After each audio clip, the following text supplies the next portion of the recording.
min kai shwai tu la karali na ro sa ite kan ko zong bial tu emele ku lakswan thangate kan bial tu cooperator na tolo mo somate unser mantu upakela yang te tlango futsal club player le coaching staff te MFA lama kan hok tu te tlango tlan shwai tu te le patlan mi pui te zavain si mai kapok chua e mingin long pui na aron ken vea dunia min long sakako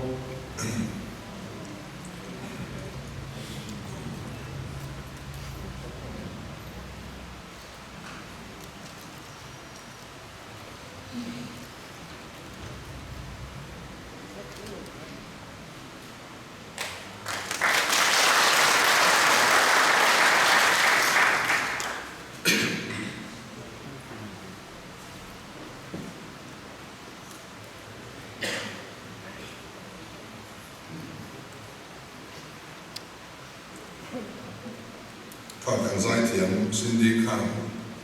Hnam Hla aron sa emi chung thang hi tumaroi atoi te han soi lop ka dua tun tha isom ni le pana hian session kan nei le dona ta chuan roman dress kan che ti kan Hnam Hla atan resolution in kan bulu dona atlang ngai po kan be sia dia kan Hnam Hla dia official kan lopom so don ta ka chuan dudan pakat kan nia ela kan sagrera hian kan kut hi kan lung zo hian na zel se kan tiari so bang chuan tu na tang chuan in khoya po sa ilangin tu ma kan sagdan kan ni to don lo kan ding zel na kan kut hian kan da zel don nia futsal hi kum saka se ko som thuma khanin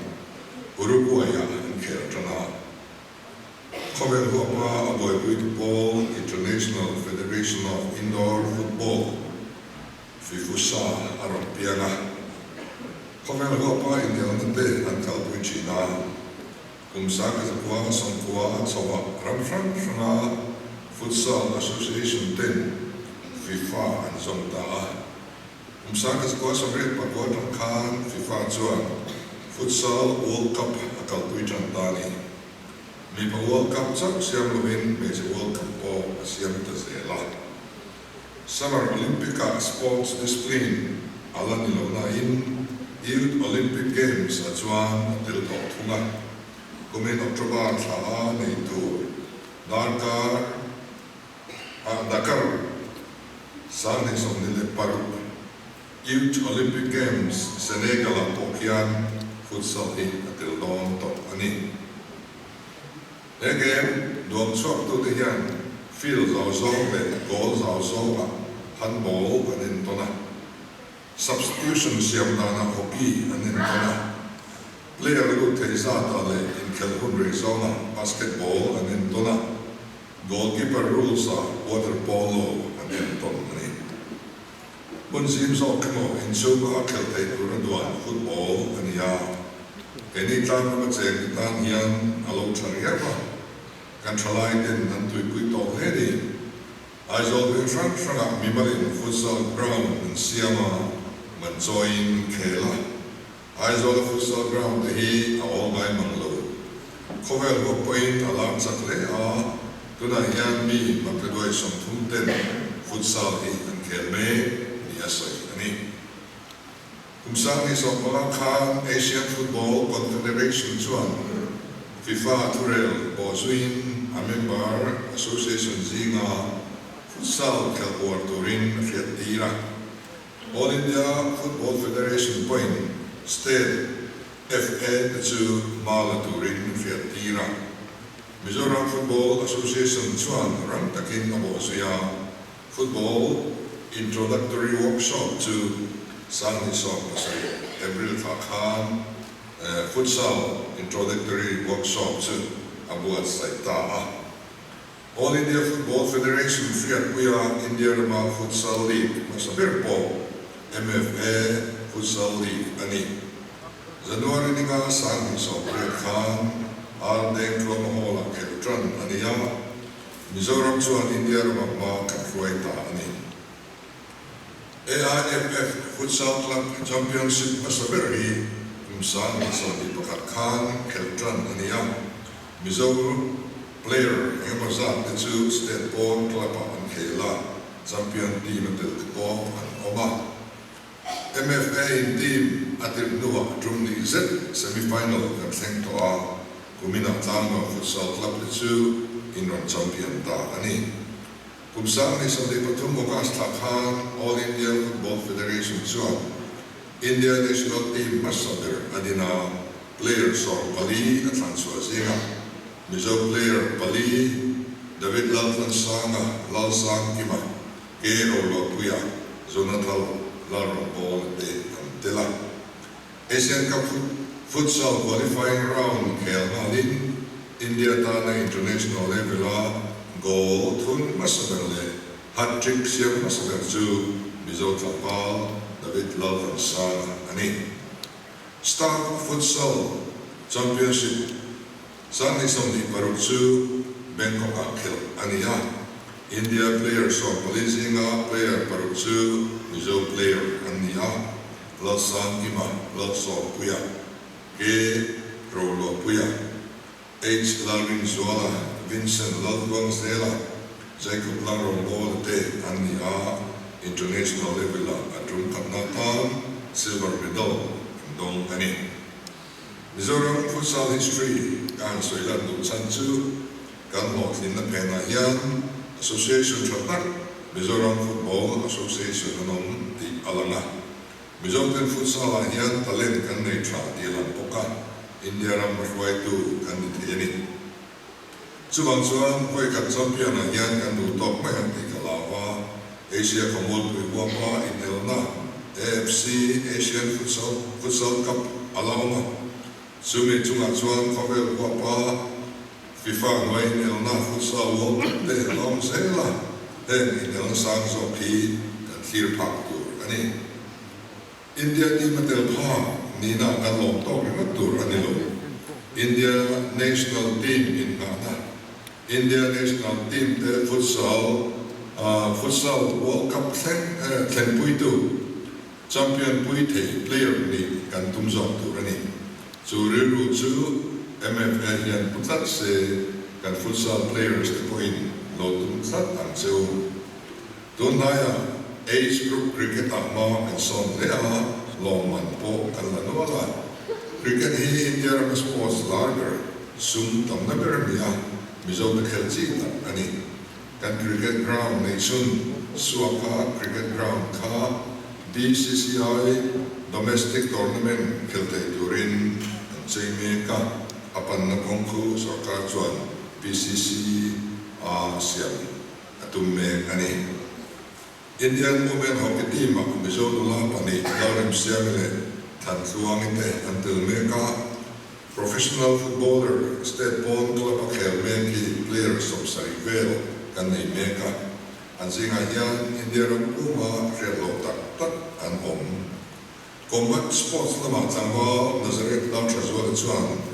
One Championship Contract Mukapin Ma Sona Kan Arm Wrestler Danik Larwa Tluwa Chu Asian International Cup Champion Aniya Sports Discipline Dangdang Badminton Te Karate Te Taekwondo Te Boxing Te Powerlifting Tipo Masona Kan Nisa Waina Po Kan Singa National Gold Medalist Omni in Kafria in Taekwondo pensioning Black Belt Kania Dan 7 Dan Kaninata Chuan Karate Black Belt Kadongboka Double Black Belt Kania so may Mexican Kanimia Launia in fairness Lama Yanin and the Shang Yan can try then they decide to come in. Share bagin kan pur kok maya kan flexing scheme bana kay mga kailangan masagertan empowering Mizoram sports dito kan mangyalani Sports Minister Chatak kan niya ani kay Juan Nuayan Matlirfel tamnain kan kala kung relo na sungin mason po kan munasa mason na sa zog kan munsosel po ganin basic ani futsal champion law kan niya bangin futsal le football ma kan natolang sa zual kan soy trying to free Langong futsal club 10 AIFF championship ang kiltinan yan Sarkar Journalist Department Katlangin Zeng Noi Kalesi Na kan PA Mizoram Hnam Indian Football League Khel Club Pani Ngaizong FC Le Chan Mari FC Teju Bana Kai Ski Matangin Noi Somni Panga Vevein kan Chan Puya Every Song Paruk Sang Ni Somni Paruka First installment Zeng Noi Song Pasari Poin Na kan PA Second installment July ni Somni Papua Khan Lan Ani Football kay no big sports infrastructure day so ila PMZVK 24-25 Noya Tenzol ay Noy Sana za Sore Pala Manania Chumile Nim Sampaya Noy Sana za ni Pakat Ate Artificial Football Turf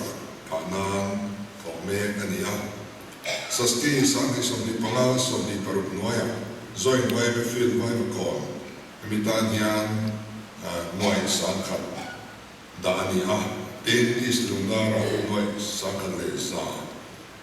Yan ay yan artificial football tower Panaturin doon ay yan tender meg andi Saski Noy Abok Noy Sankat mga unfrang Somnga Pasaya Sports Infrastructure Siyang Natur Tender so meg andi Bok Saski Noy Abok Mizoram Hnam Somnia Football Playground Zeng Noi Sani Mga Zaychat Na Tozon To Anni Saski Somni Patum Somni Pali Noya Sampai Samput Field Stadium Floodlight Ehi Noi Zali Somna Pasari Su December Nisok Ani Sangi Somni Pali Khan Ekahan Hongge Ngeha Suan Saski Atang Verkian Lungli Chuang Noi Muala Floodlight Kandale Don Me Ani Langong futsal club in champion di Kretwe Khan social media long puini karon ton karon post kala kan suangen en suani Langong potlang mi pui depo kalong pui chua in Zara Mizoram kan ming cha record dom tar kan nei thar ani Misina kan ngai thak to Khan helaya mai dilawin tirsham shara event chuan tak kan ram ti ming chatu India ram pumpuya po pakhat na ni na dang te po kain lo ne ya kan suang chuwa kan lo pui tak se chuwa in kalzel tu ra tu sa